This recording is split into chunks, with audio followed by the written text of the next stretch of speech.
부처님은 말씀하셨습니다. 먼 산에는 흐린 안개가 천천히 스며들었고 사원의 종소리는 깊은 산허리를 따라 고요히 퍼져나갔습니다. 법당 안에는 이른 새벽부터 모여든 이들이 숨을 고르며 조심스레 합장하고 있었습니다. 촛불은 바람 한 줄기에도 흔들렸지만 그 흔들림조차도 기도처럼 고요했습니다. 그때 한 제자가 조용히 다가와 두 손을 모으고 여쭈었습니다. 세존이시여, 자식의 앞길이 자꾸 막히고 마음도 어두워 보일 때 부모는 무엇을 해야 합니까? 아무리 돕고자 해도 뜻대로 풀리지 않고 인연도 열리지 않을 때 부모로서 자식을 위해 어떻게 기도해야 합니까? 부처님께서 눈을 감고 한참을 머무르셨습니다. 법당 안의 숨소리마저 멈춘 듯했고 제자의 마음속에서는 지난날의 장면들이 돌아가며 피어올랐습니다. 아이의 얼굴이 어렸던 날, 손을 잡고 걸어가던 따뜻한 시간.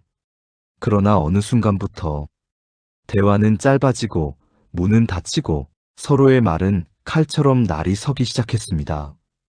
부모는 돕고 싶었지만 돕는다는 마음이 점점 조급함으로 변했고 조급함은 어느새 꾸짖음이 되었습니다. 왜 그렇게 하니? 이렇게 해서 되겠니?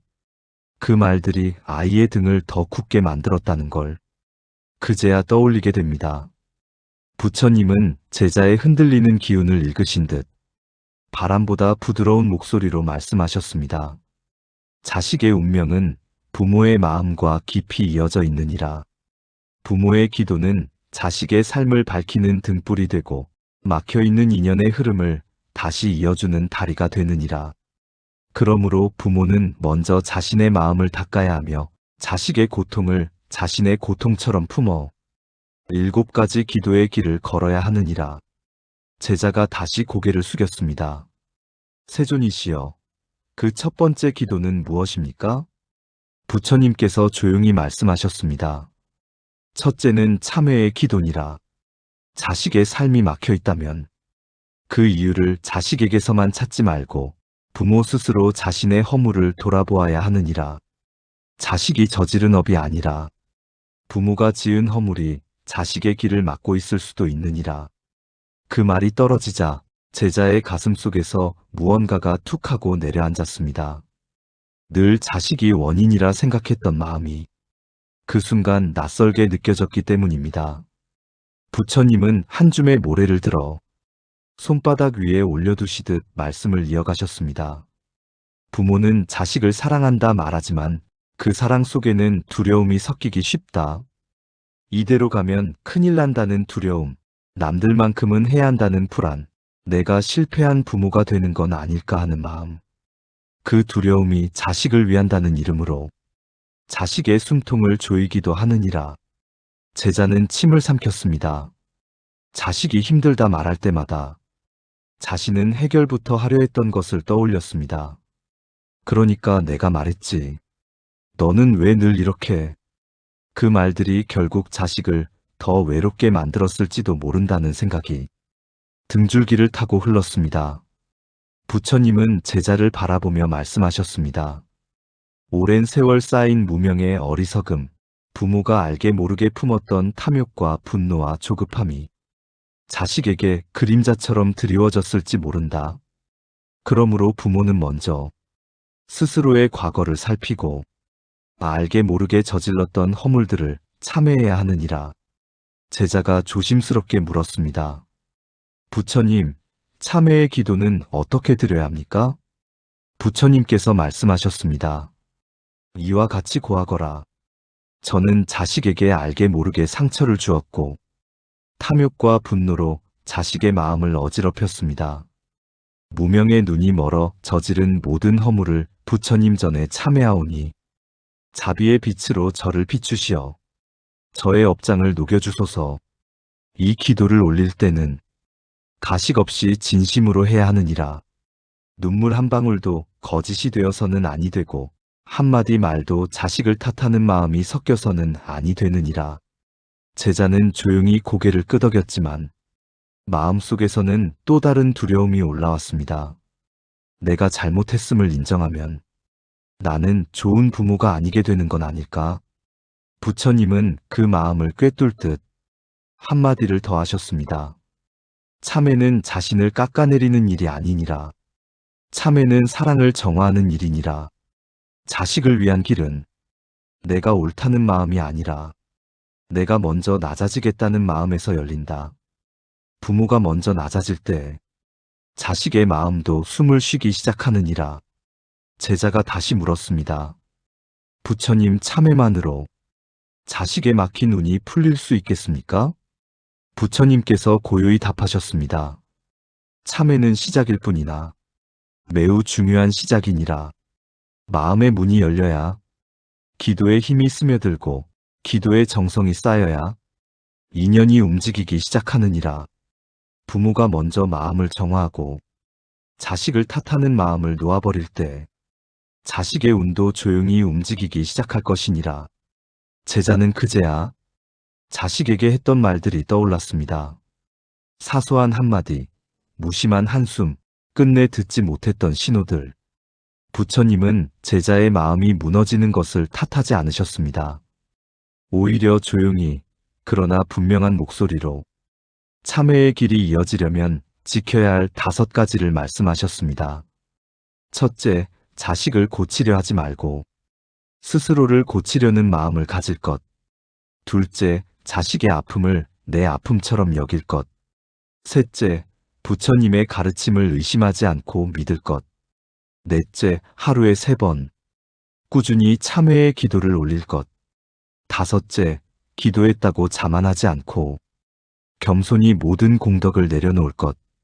제자는 2손을 모은 채 한참을 말이 없었습니다. 말이 없어도 그 침묵 속에 이미 많은 것이 무너지고 또 세워지고 있었습니다. 그때 제자가 떨리는 목소리로 말했습니다. 부처님, 자식에게 내뱉은 말들이 칼이 되어 상처를 남겼을지도 모른다는 생각이 듭니다. 기도에 앞서 그 칼을 내려놓겠습니다. 부처님께서 조용히 미소 지으며 말씀하셨습니다. 조토다. 그 마음이 참회의 문을 여는 첫걸음이니라. 이제부터는 말 한마디, 눈빛 하나에도 자비를 담거라. 자식이 침묵할 때 그 침묵을 오해하지 말고 아픔을 껴안는 기도로 승화시키거라. 그렇게 부모의 기도는 자식의 업장을 풀어내는 힘이 되느니라. 경전에서는 이와 같이 설하였느니라. 자신을 다스리는 이는 타인을 다스리고 마음을 밝히는 이는 세상을 밝히느니라. 부모가 먼저 자신의 어둠을 밝힐 때 자식의 길도 환히 열리게 될 것이니라. 제자는 2손을 다시 모으며 깊이 고개를 숙였습니다. 부처님, 오늘부터 저는 자식을 탓하는 마음을 내려놓고 오직 저 자신의 허물을 살피며 참회의 기도를 올리겠습니다. 부처님께서 조용히 말씀하셨습니다. 조토다. 참회의 기도는 작은 샘물처럼 시작하여 언젠가는 거대한 강물이 되어 자식의 삶을 적시게 될 것이다. 내 진심이 변치 않는다면 하늘도 땅도 가능하게 되느니라. 그날 밤 제자는 달빛 아래 무릎을 꿇고 깊은 숨을 들이마신 뒤 부처님 앞에 첫 참회 기도를 올렸습니다. 바람은 조용히 불었고 작은 등불 하나가 어둠 속에서 가만히 빛나고 있었습니다. 부처님의 말씀이 끝났음에도 법당 안의 시간은 쉽게 앞으로 나아가지 않았습니다. 마치 누군가 보이지 않는 손으로 잠시 멈춤을 걸어둔 듯 숨소리마저 낮아졌습니다. 제자는 고개를 숙인 채 자신의 마음을 하나씩 더듬어 보았습니다. 자식을 위해 해왔던 말들, 해주지 않으면 안 될 것 같아 급히 내밀었던 손길들, 기도라는 이름으로 포장된 수많은 걱정들이 머릿속에 차례로 떠올랐습니다. 그 모든 것이 과연 자식을 위한 것이었는지 아니면 부모인 자신이 불안을 견디지 못해 내린 선택이었는지 이제는 쉽게 넘길 수 없었습니다. 부처님께서는 제자의 흔들리는 숨결을 느끼셨는지 다시 조용히 말씀을 이으셨습니다. 부모의 마음은 항상 먼저 달려가 아직 오지 않은 내일에 짐을 내려놓는다. 그러나 자식은 오늘을 살고 있느니라. 그 말은 부모와 자식이 서 있는 시간의 위치가 서로 다름을 일깨우는 말이었습니다. 부모는 내일의 실패를 걱정하며 오늘의 아이를 바라보고, 아이는 오늘의 숨을 고르며 내일을 향해 걷는다. 이 간격을 이해하지 못하면 기도는 사랑이 아니라 간섭이 되느니라. 제자의 어깨가 조금 더 내려앉았습니다. 부처님은 그 침묵을 놓치지 않고 이야기를 이어가셨습니다. 자식의 길이 막혀 보일 때 부모는 흔히 세상이 막았다고 생각하거나 아이의 능력이 부족하다고 여긴다. 그러나 많은 경우 그 길 앞에 서 있는 것은 부모의 마음이다. 제자는 깜짝 놀란 듯 고개를 들었습니다. 부처님은 차분한 목소리로 설명하셨습니다. 부모가 늘 걱정의 눈으로 아이를 바라보면 아이는 자신을 의심하는 눈을 배우게 된다. 부모가 늘 불안한 기도를 드리면 아이는 자신의 삶이 언제든 무너질 수 있다는 감각 속에서 걷게 된다. 그 말은 날카롭지 않았지만 피할 수 없이 깊이 파고들었습니다. 부처님께서는 법당 한쪽에 놓인 깨진 항아리를 가리키셨습니다. 이 항아리는 금이 같지만 아직 쓰임을 다하지 않았다. 그러나 금이 같다는 이유로 쓸 수 없다고 여기면 그 순간부터 정말 쓸모없는 것이 된다. 그리고 제자를 바라보며 말씀하셨습니다. 부모가 아이의 부족함을 먼저 규정하는 순간 그 아이는 스스로를 깨진 항아리로 여기게 된다. 제자의 눈가가 조금 붉어졌습니다. 부처님은 그 감정을 몰아붙이지 않고 조용히 다독이듯 말을 이으셨습니다. 그러니 기도할 때 아이의 부족함을 고쳐달라 하지 말고 그 부족함 속에서도 살아갈 수 있는 힘을 믿게 해달라 기도하라. 잠시 후 부처님은 마지막으로 이런 말씀을 덧붙이셨습니다. 부모의 역할은 아이의 인생을 안전하게 만드는 것이 아니라 아이 스스로 인생을 감당할 수 있다고 믿어주는 데 있다. 그 말이 끝나자 법당 안의 공기가 서서히 풀어지기 시작했습니다. 누군가는 가볍게 숨을 내쉬었고 누군가는 눈을 감은 채 오랫동안 움직이지 않았습니다. 제자는 깊이 절을 올리며 비로소 깨달았습니다. 기도란 자식의 삶을 바꾸기 위한 간청이 아니라 부모 자신의 마음을 제자리로 돌려놓는 공부라는 것을. 그날 이후 법당 밖의 세상은 아무것도 달라지지 않았지만 제자의 마음속에서는 이미 하나의 문이 조용히 열리고 있었습니다. 그리고 그 문이 열리자 막혀있던 길이 아니라 보지 못했던 길이 서서히 보이기 시작했습니다. 그날 이후 제자는 눈에 띄게 달라지지 않았습니다. 말수가 줄어든 것도 아니고 표정이 환해진 것도 아니었습니다.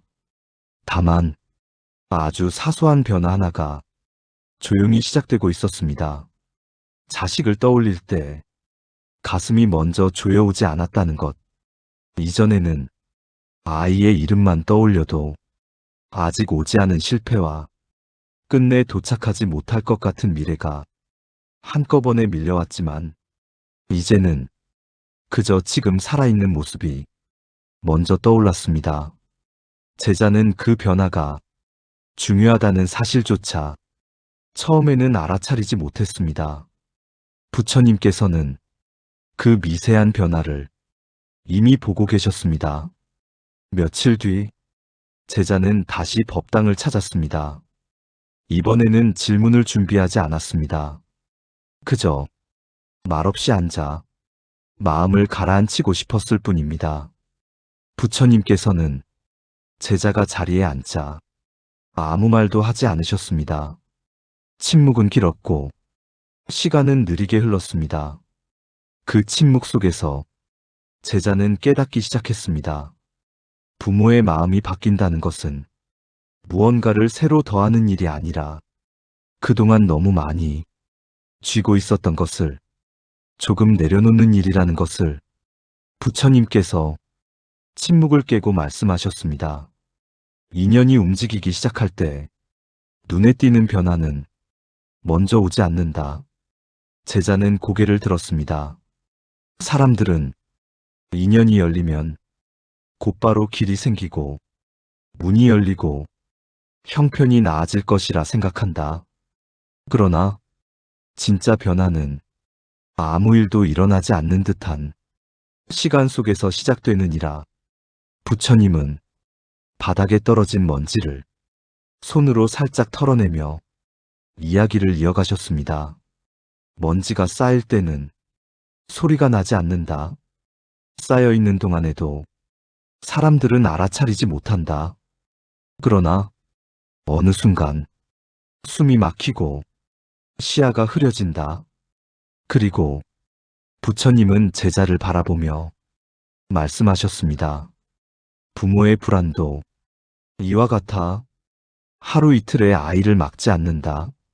하지만 오랜 시간 쌓이면 아이는 자신도 모르게 앞으로 나아가지 못하게 된다.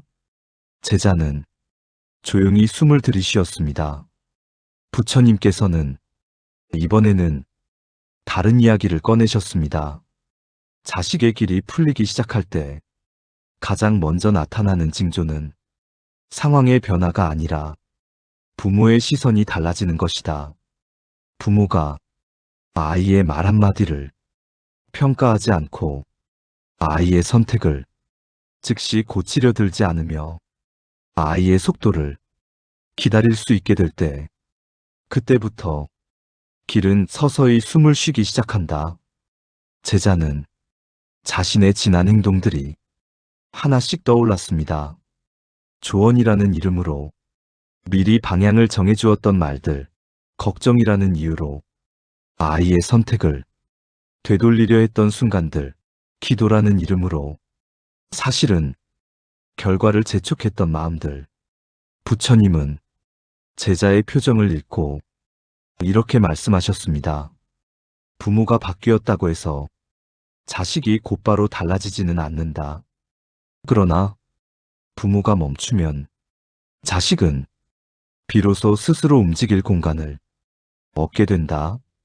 그 말은 기대보다 훨씬 현실적인 말이었습니다. 부처님은 희망을 약속하지 않았습니다. 기적을 말하지도 않았습니다. 다만 막고 있던 손을 치우라는 말만을 조용히 전했을 뿐입니다. 부모가 아이의 삶을 대신 밀지 않게 되면 아이는 자신의 힘이 어디까지 닿는지 비로소 느끼게 된다. 제자는 그 말의 무게를 천천히 받아들였습니다. 그날 이후 제자의 기도는 달라졌습니다. 아이의 앞날을 구체적으로 그리지 않았고 성공과 실패를 나누지 않았습니다. 대신 이렇게 기도했습니다. 오늘 하루 이 아이가 자기 삶을 자기 힘으로 살아낼 수 있도록 제가 옆에서 조용히 숨을 고르게 해주십시오. 신기하게도 그 기도는 마음을 조이지 않았습니다. 기도를 마친 뒤에도 불안이 남지 않았고 무언가를 더 해야 할 것 같지도 않았습니다. 부처님께서는 그 변화를 놓치지 않으셨습니다. 이제야 기도가 되었구나. 제자는 그 말에 처음으로 미소를 지었습니다. 부처님은 마지막으로 이런 말씀을 하셨습니다. 인연이 열리는 순간은 환하게 드러나지 않는다. 다만 어느 날 문득 부모가 아이를 생각하며 한숨 대신 침묵을 선택하게 되고 걱정 대신 믿음을 떠올리게 될 때, 그때 이미 인연은 움직이고 있다. 법당 밖에서는 바람이 불었습니다. 이전과 같은 바람이었지만 제자에게는 전혀 다르게 느껴졌습니다. 막아야 할 바람이 아니라 지나가도록 두어야 할 바람.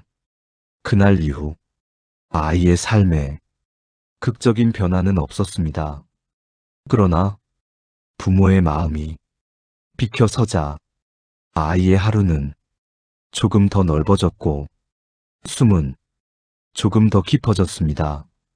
그것이면 충분했습니다. 길은 이미 그 안에 있었고 부모는 비로소 그 길을 가로막지 않게 되었을 뿐이니까요. 변화는 언제나 조용히 찾아오지만 흔들림은 예고 없이 돌아옵니다. 제자는 그 사실을 얼마 지나지 않아 깨닫게 되었습니다. 마음이 한결 가벼워졌다고 느낀 날들이 며칠 이어진 뒤 어느 저녁 자식의 소식을 전해 들은 순간 가슴 깊은 곳에서 익숙한 감정 하나가 다시 고개를 들었기 때문입니다. 불안이었습니다. 이전처럼 크게 요동치지는 않았지만 분명히 거기 있었습니다. 이대로 괜찮은 걸까? 혹시 너무 느슨해진 건 아닐까? 다시 손을 내밀어야 하는 건 아닐까? 제자는 그 질문들이 자연스럽게 떠오르는 자신을 보며 스스로에게 실망했습니다. 부처님께서 가르쳐 주신 길을 이미 이해했다고 생각했는데 마음은 여전히 쉽게 옛자리를 찾고 있었습니다. 다음 날 제자는 다시 법당을 찾았습니다. 이번에는 말없이 앉아 있을 수 없었습니다. 세존이시여, 마음이 잠잠해졌다고 생각했는데 불안은 다시 돌아옵니다. 이런 저는 아직도 제자리에 머물러 있는 것입니까? 부처님께서는 제자의 얼굴을 오래 바라보셨습니다. 그 눈길에는 실망도 안타까움도 없었습니다. 오히려 이미 예상하고 계셨다는 듯 차분한 고요가 담겨 있었습니다. 흔들리지 않는 마음을 기대하지 말아라. 부처님의 첫마디는 의외로 단호했습니다. 사람의 마음은 물과 같아 고요해졌다가도 작은 돌 하나에 다시 흔들린다. 중요한 것은 흔들리지 않는 것이 아니라 흔들릴 때 어디로 돌아오는가이다. 제자는 그 말을 곱씹듯 되뇌었습니다. 부처님은 이어서 말씀하셨습니다. 부모의 마음은 자식과 가장 가까운 곳에 있기에 가장 먼저 흔들리고 가장 늦게 가라앉는다. 그러니 불안이 다시 찾아온다고 해서 스스로를 탓하지 말아라. 그 말은 제자의 마음을 조금 풀어주었습니다. 하지만 제자는 다시 물었습니다. 그렇다면 세존이시여, 이 흔들림 속에서 부모는 무엇을 지켜야 합니까? 부처님께서는 잠시 침묵하신 뒤 천천히 말씀하셨습니다. 믿음은 느낌이 아니다. 결심이다. 제자는 고개를 들었습니다. 불안이 사라져야 믿는 것이 아니라 불안이 있어도 믿음을 선택하는 것이 진짜 믿음이니라. 부처님은 법당 바닥에 두 손을 짚으며 이야기를 이어가셨습니다. 부모는 종종 마음이 편안할 때만 아이를 믿는다. 그러나 그 믿음은 상황이 바뀌면 쉽게 무너진다. 그리고 제자를 바라보며 낮게 말씀하셨습니다. 진짜 믿음은 마음이 불안할 때도 손을 뻗지 않는 것이다. 그 말에 제자의 가슴이 조용히 울렸습니다. 부처님께서는 조금 더 구체적으로 말씀하셨습니다. 아이의 길이 느려 보일 때 부모는 다시 앞서가고 싶어진다. 아이의 선택이 위험해 보일 때 부모는 대신 방향을 정해주고 싶어진다. 바로 그 순간이 가장 조심해야 할 때다. 제자는 그동안 수없이 그 순간을 넘기지 못했음을 알고 있었습니다. 부처님은 그 마음을 짚어주듯 이렇게 말씀하셨습니다. 부모가 다시 개입하는 순간 아이는 자기 삶을 의심하기 시작한다. 역시 나는 혼자서는 안 되는구나. 그 생각이 아이의 발목을 조용히 붙잡는다. 제자는 고개를 깊이 숙였습니다. 부처님께서는 조금 더 부드러운 목소리로 말씀을 이으셨습니다. 그러니 불안이 올라올 때마다 자신에게 이렇게 물어보아라. 이 마음은 아이를 위한 것인가? 아니면 내가 불안을 견디기 어려워서 움직이려는 것인가? 그 질문은 기도보다도 더 날카로운 가르침이었습니다. 부처님은 마지막으로 이런 말씀을 남기셨습니다. 부모가 해야 할 일은 불안을 없애는 것이 아니라 불안을 안고도 믿음을 선택하는 연습이다. 그날 이후 제자는 불안이 올라올 때마다 그 즉시 행동하지 않았습니다. 조언을 삼켰고 말을 늦췄으며 기도 속에서조차 결과를 그리지 않으려 애썼습니다.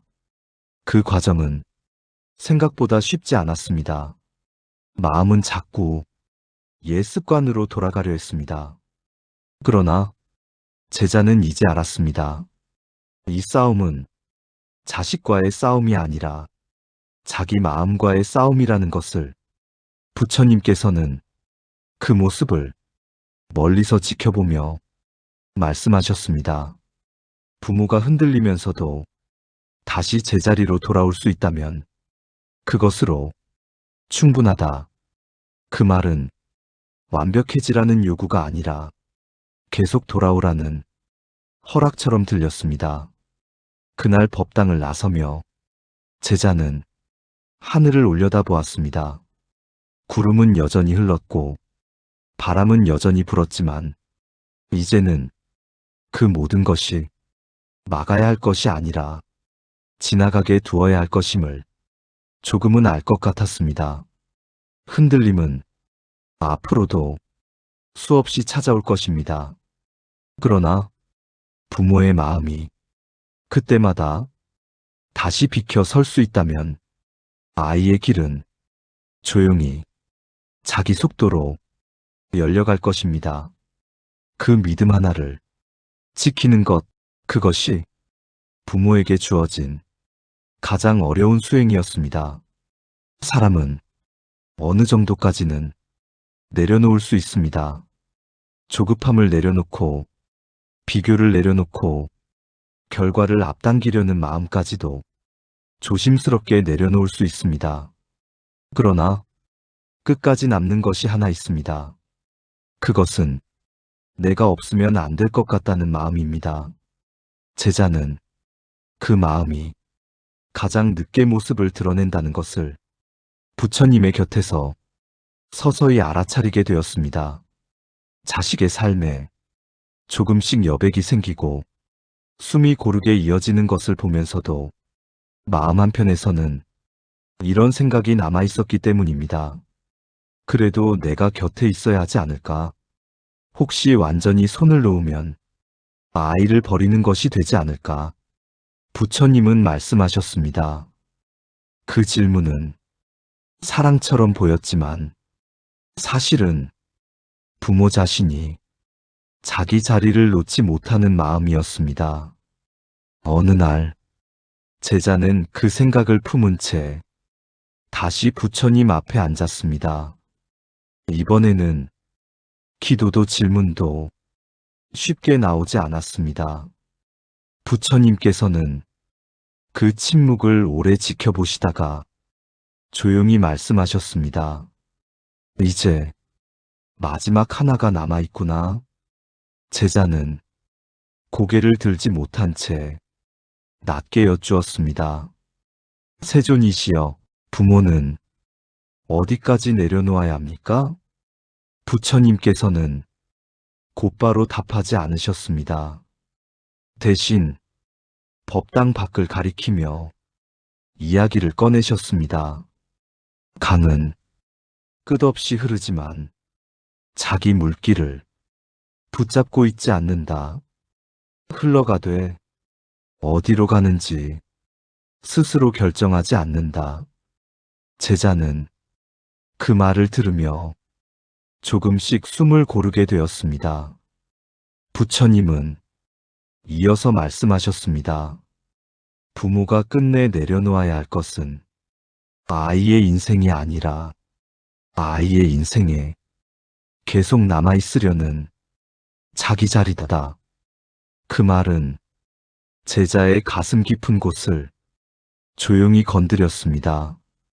부처님은 한층 더 낮은 목소리로 말씀을 이으셨습니다. 부모는 언제까지나 아이 삶의 중심에 서 있으려 한다. 그러나 아이의 삶이 시작되는 순간 부모는 조금씩 주변으로 물러나야 한다. 제자는 그 말이 냉정하게 들리지 않았습니다. 오히려 이제까지 누구도 분명하게 말해주지 않았던 진실처럼 느껴졌습니다. 부모의 사랑은 곁에 있음이 아니라 자리를 비워주는 데서 완성된다. 그제야 제자는 자신이 무엇을 놓지 못하고 있었는지 분명히 보았습니다.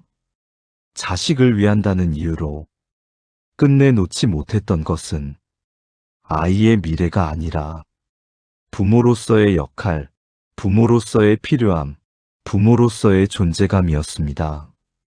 부처님께서는 그 깨달음을 서두르지 않게 다독이듯 말씀하셨습니다. 기도가 끝나는 지점은 아무것도 바라지 않게 되는 순간이다. 제자는 그 말에 놀라 조심스럽게 물었습니다.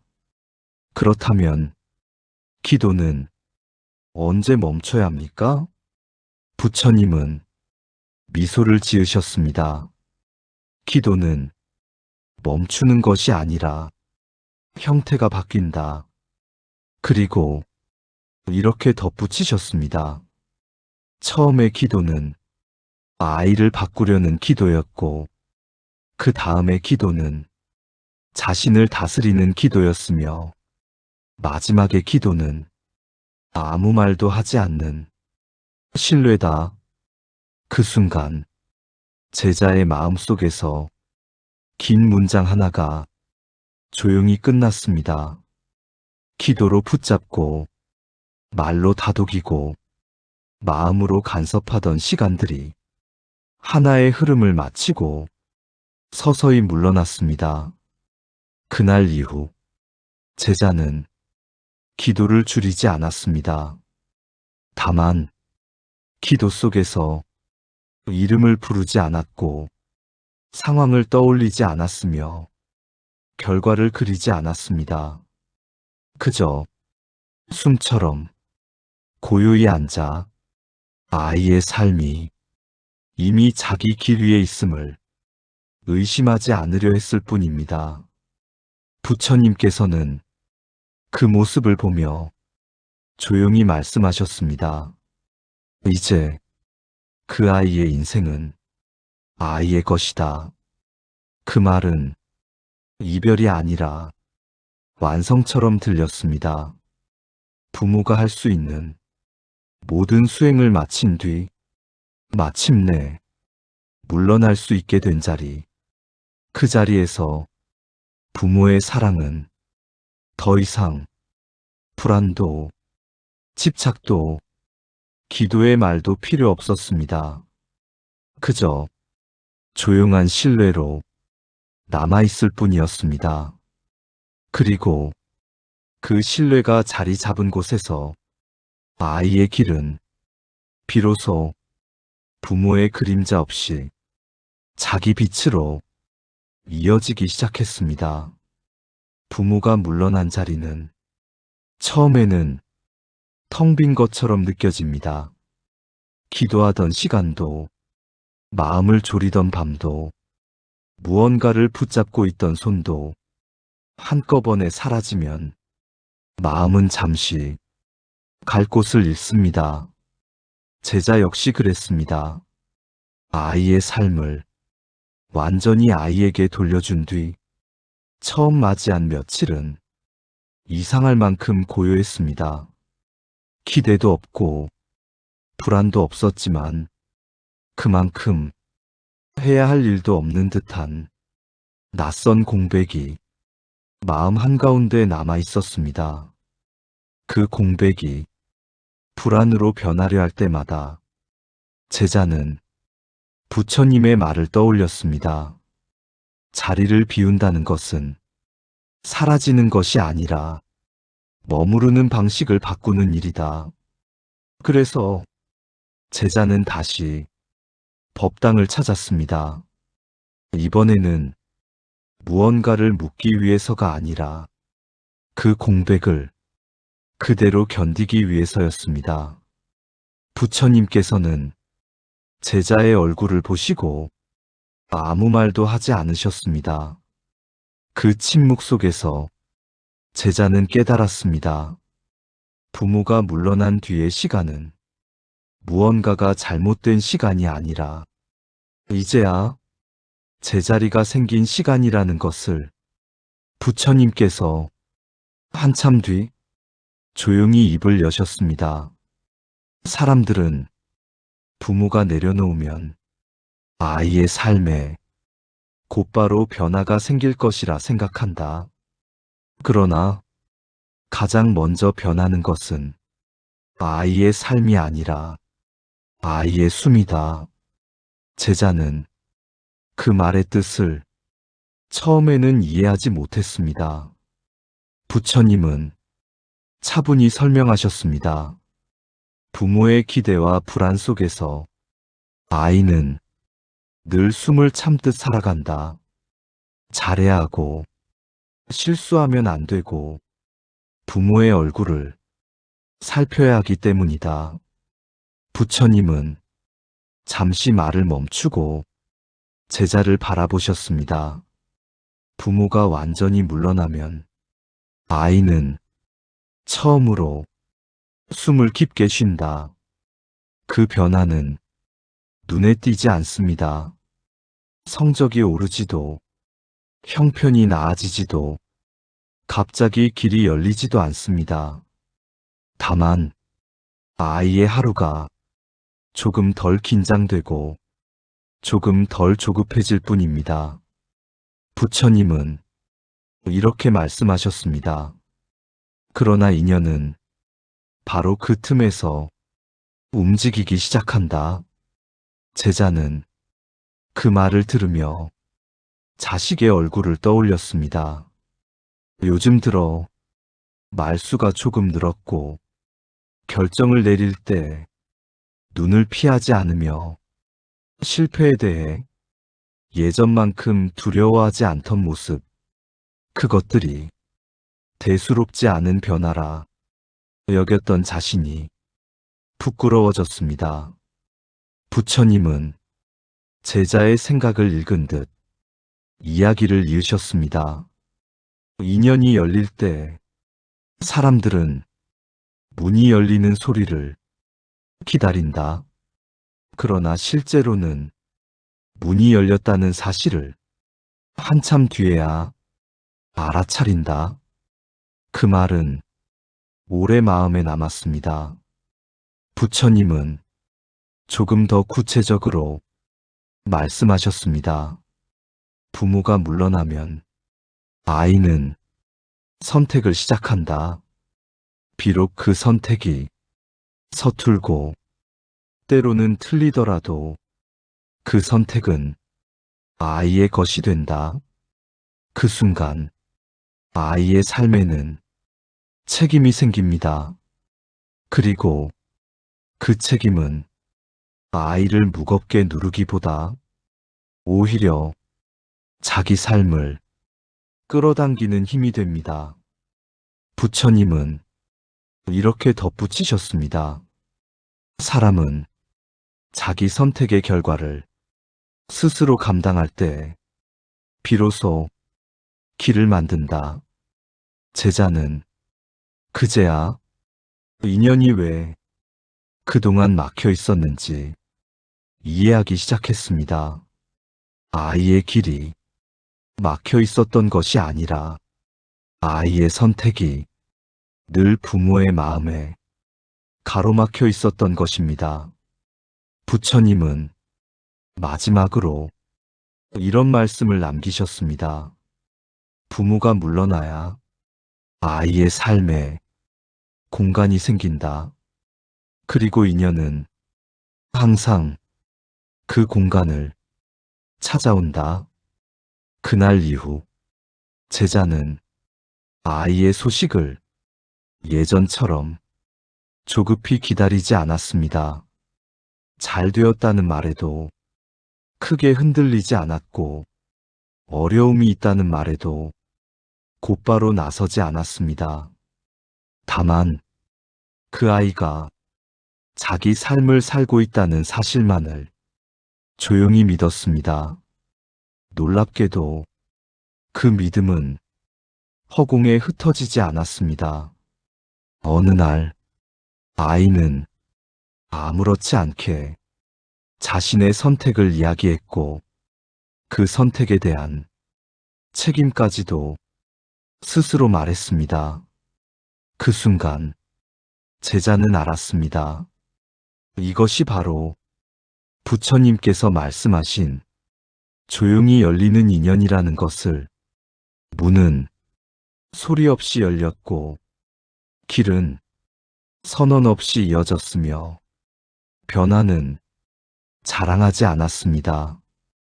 그러나 확실히 움직이고 있었습니다. 부처님께서는 그 모습을 보며 마지막으로 이렇게 말씀하셨습니다. 부모의 사랑이 끝나는 지점에서 자식의 삶은 비로소 시작된다. 그 말은 차갑지 않았습니다. 오히려 긴 여정을 마친 뒤 자연스럽게 다음 길로 이어지는 문장처럼 부드러웠습니다. 제자는 그날 법당을 나서며 처음으로 자식의 미래를 떠올리지 않았습니다. 이미 미래는 아이의 손 안에서 조용히 만들어지고 있었기 때문입니다. 아이의 삶이 조용히 움직이기 시작하면 부모의 마음에도 새로운 시험이 찾아옵니다. 이제는 불안이 아니라 안도라는 얼굴을 한 또 다른 마음입니다. 이 정도면 조금 도와줘도 되지 않을까? 이제는 말해줘도 괜찮지 않을까? 그 생각은 선의처럼 다가옵니다. 걱정도 아니고 조급함도 아닌 듯 보입니다. 그러나 부처님께서는 그 마음을 가장 마지막에 남는 집착이라 하셨습니다. 제자는 그 시험을 예상치 못한 순간에 마주하게 되었습니다. 아이가 스스로 선택한 길에서 작은 성과를 냈다는 소식을 들은 날이었습니다. 그날 밤 제자의 마음에는 기쁨과 함께 말하고 싶은 말들이 줄지어 떠올랐습니다. 그렇게 하면 더 좋을 텐데, 이제는 한마디쯤 해도 되겠지.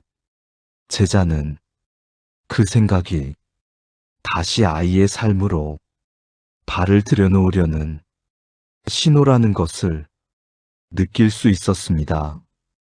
다음 날, 제자는 법당을 찾았습니다. 이번에는 불안도 고민도 아닌 미묘한 갈림길 때문이었습니다. 부처님께서는 제자의 얼굴을 보고 조용히 말씀하셨습니다. 이제 가장 어려운 지점에 와 있구나.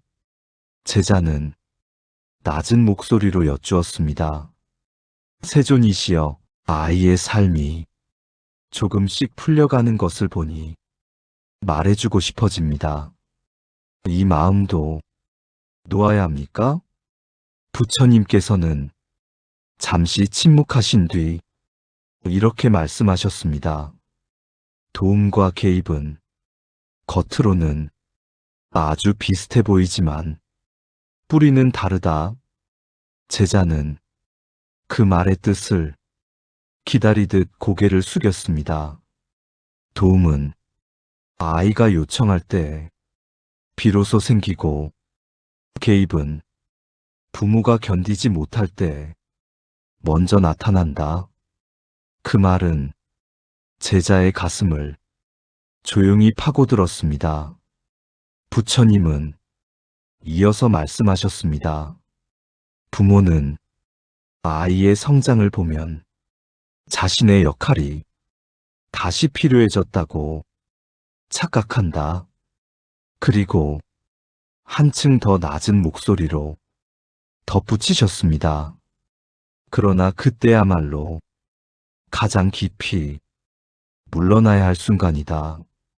제자는 그 말이 왜 마지막 시험인지 이제야 이해했습니다. 아이가 흔들릴 때보다 아이가 잘해 나갈 때 부모는 더 쉽게 다시 들어가기 때문입니다. 부처님께서는 조용히 이런 말씀을 남기셨습니다. 완전히 믿는다는 것은 아이의 실패를 견디는 것만이 아니다. 아이의 성공 앞에서도 자기 자리를 지키는 것이다. 그 말은 부모의 마음을 마지막으로 다듬는 가르침이었습니다.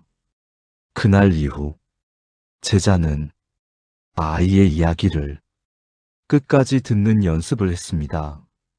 조언이 떠올라도 입을 열지 않았고, 방향을 제시하고 싶어도 잠시 숨을 고르며 그 자리에 머물렀습니다. 처음에는 그 침묵이 무책임처럼 느껴졌습니다. 그러나 시간이 지나자 알게 되었습니다.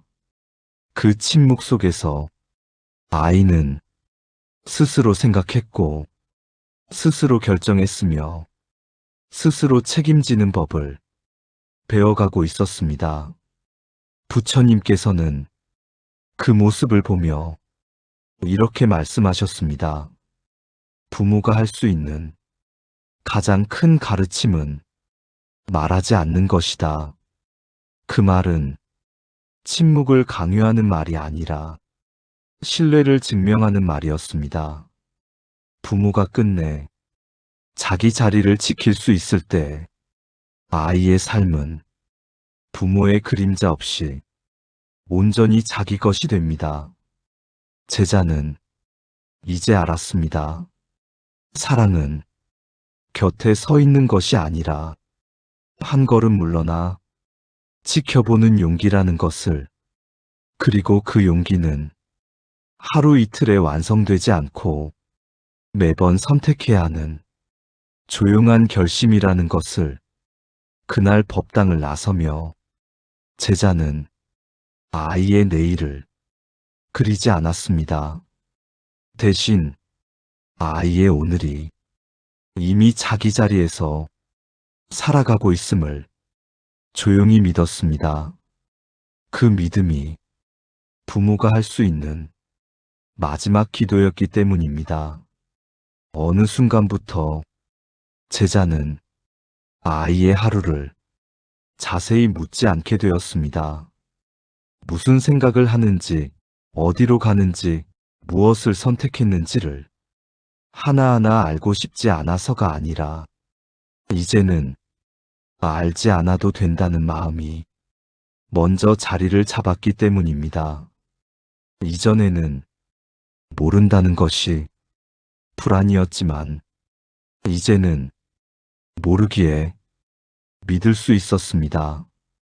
아이의 삶이 부모의 시야 밖으로 조금씩 걸어나가는 것을 제자는 붙잡지 않았습니다. 그리고 그 순간이야말로 자식의 길이 비로소 자기 발로 이어지기 시작하는 때라는 것을 조용히 느끼고 있었습니다. 부처님께서는 그 변화를 말없이 지켜보다가 어느 날 이렇게 말씀하셨습니다. 이제 아이의 인생에서 부모는 주연이 아니니라. 그 말은 섭섭하지도 차갑지도 않았습니다. 오히려 아주 오래 준비해온 자연스러운 순서처럼 제자의 마음에 닿았습니다.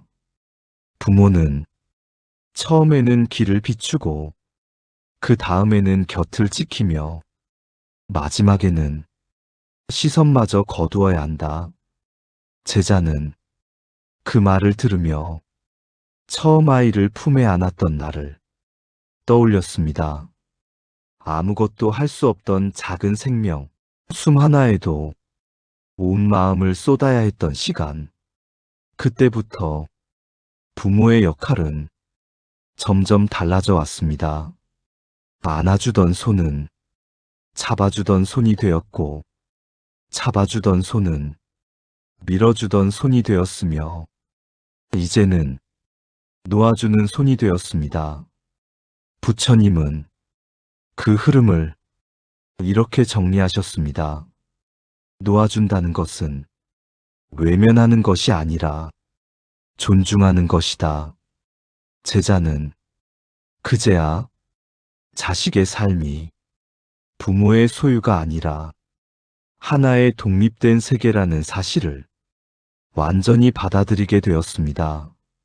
아이는 더 이상 부모의 기대를 완성해야 할 존재가 아니라 자기 삶을 자기 방식으로 살아가야 할 사람이었습니다.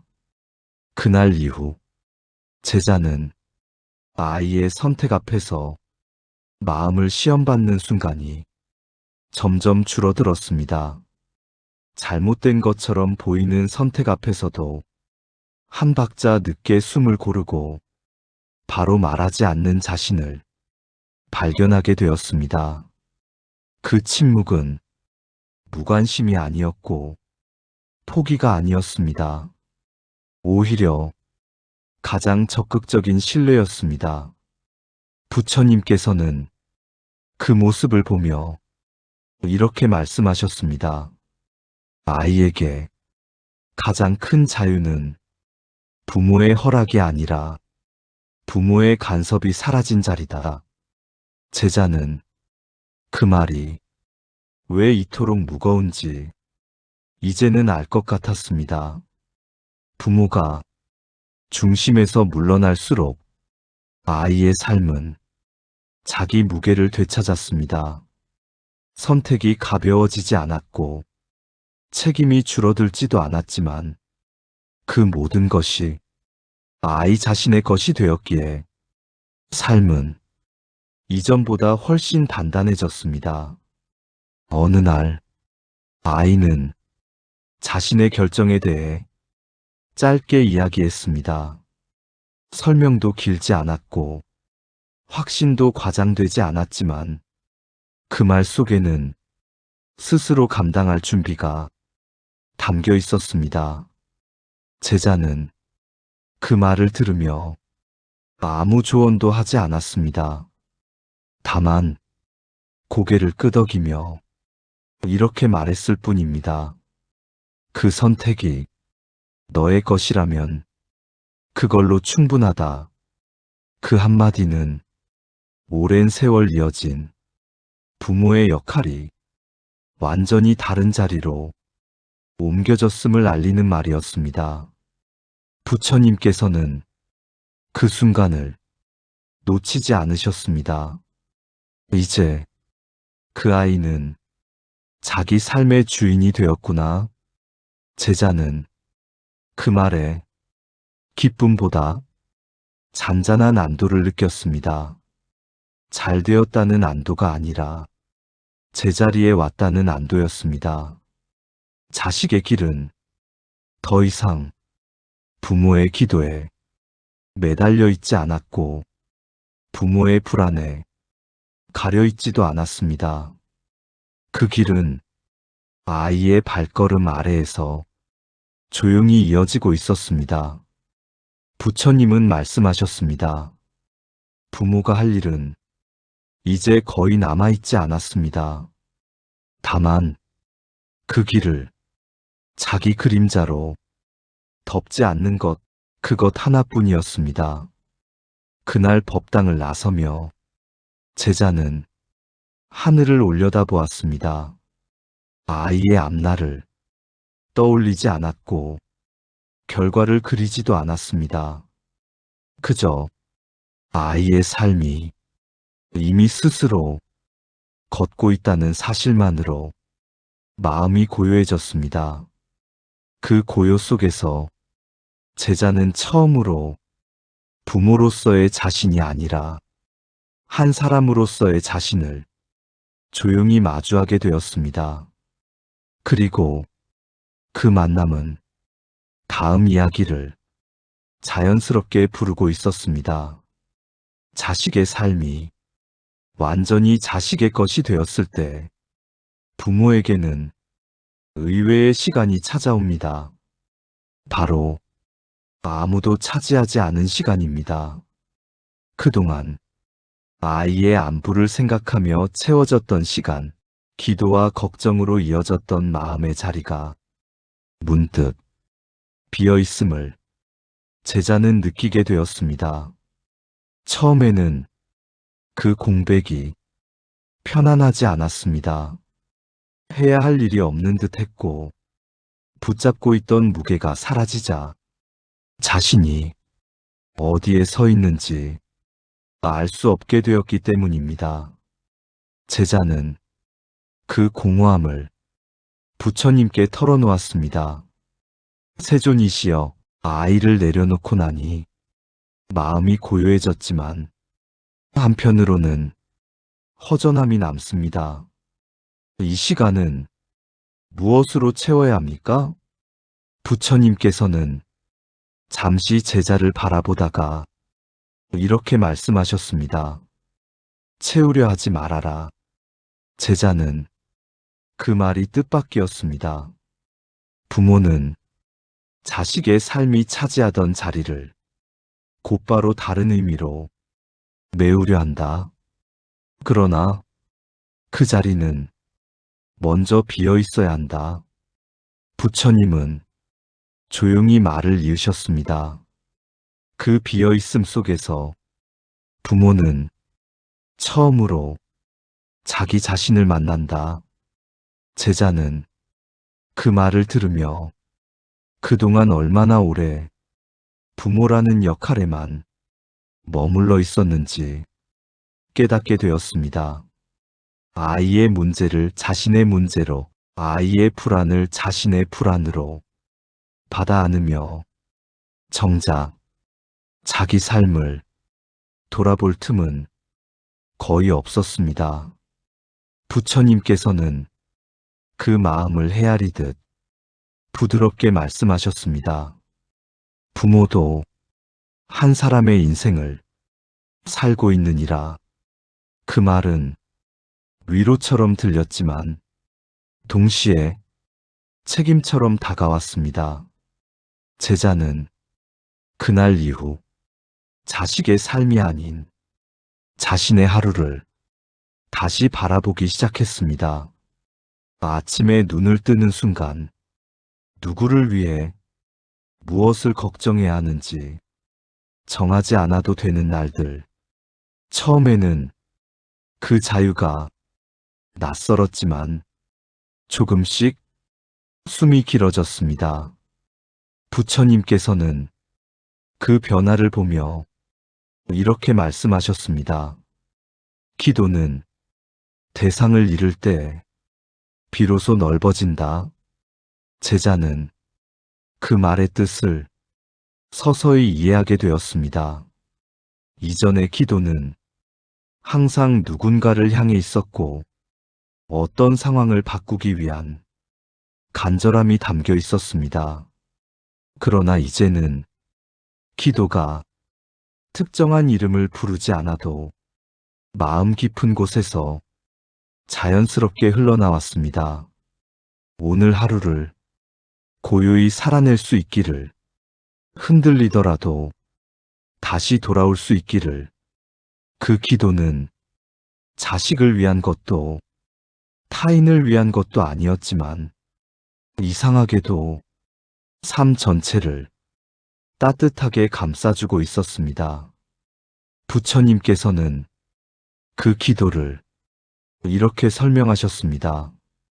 이제 그대의 기도는 부모의 기도가 아니라 한 사람의 기도다.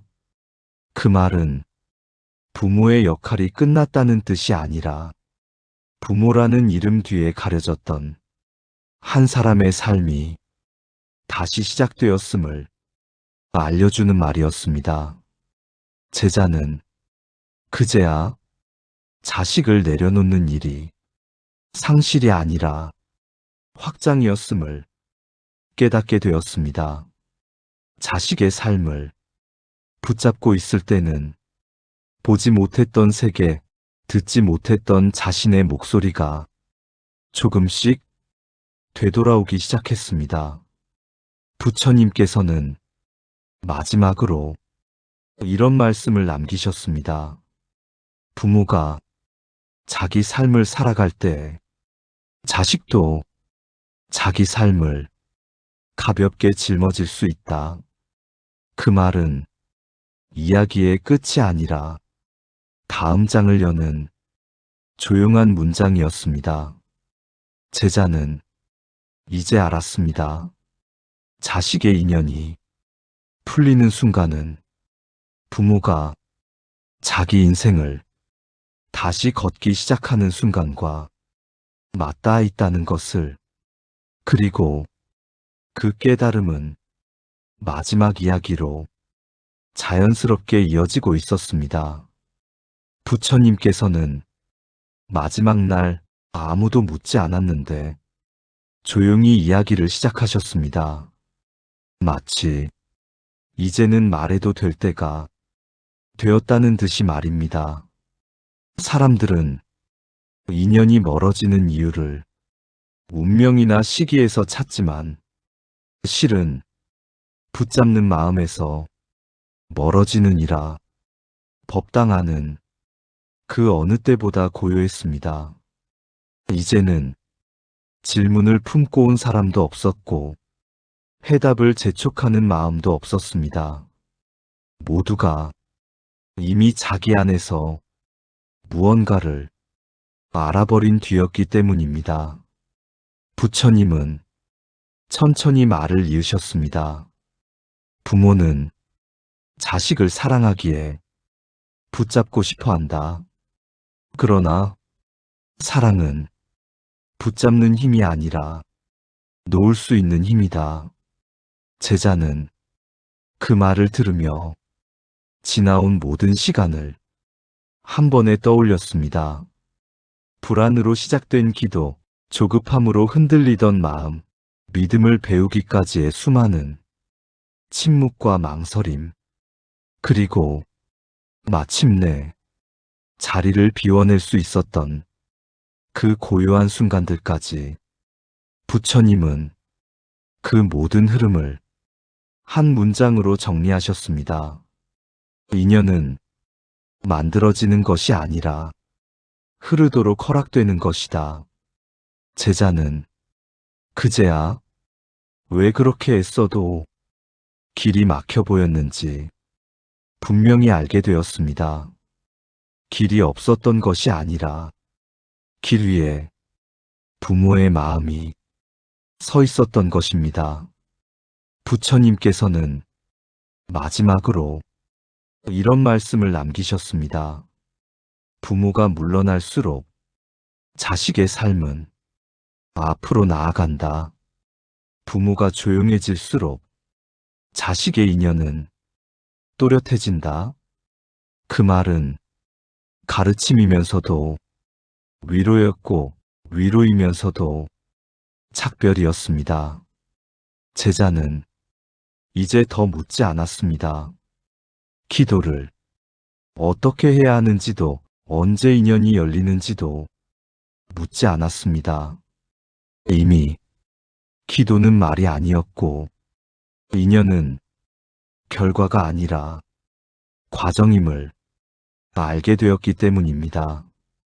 부모가 할 수 있는 모든 역할은 이미 끝났습니다. 남은 것은 아이의 삶을 신뢰하는 일, 그리고 자기 삶을 다시 살아내는 일이었습니다. 부처님께서는 마지막으로 조용히 웃으시며 말씀하셨습니다. 이제 그대는 잘 부모가 되려 하지 않아도 된다. 그저 흔들릴 때 돌아올 수 있는 마음을 지키며 자기 인생을 살아가거라. 그날 법당을 나서는 사람들의 발걸음은 가볍지도 무겁지도 않았습니다. 다만 제자리를 찾은 사람이 걸음이었습니다. 인연은 그렇게 붙잡지 않을 때 가장 가까이 와 있었고, 사랑은 놓아줄 수 있을 때 가장 깊어져 있었습니다. 그리고 그 사실을 깨닫는 순간 이미 길은 열려 있었습니다. 오늘 이 이야기가 당신의 마음에도 작은 등불 하나를 밝혀주었기를 바랍니다. 붙잡느라 지쳤던 마음, 놓지 못해 흔들리던 마음이 잠시라도 편안해졌다면 그것으로 충분합니다. 삶은 우리가 통제할 때가 아니라 신뢰할 때 비로소 흘러갑니다. 오늘도 당신의 인연과 당신의 삶이 자기 속도로 잘 흘러가기를 조용히 기도합니다. 이 마음이 도움이 되셨다면 좋아요와 구독으로 함께 해주세요. 당신의 참여 하나가 또 다른 누군가의 마음의 등불이 됩니다. 지금까지 마음의 등불이었습니다. 고맙습니다.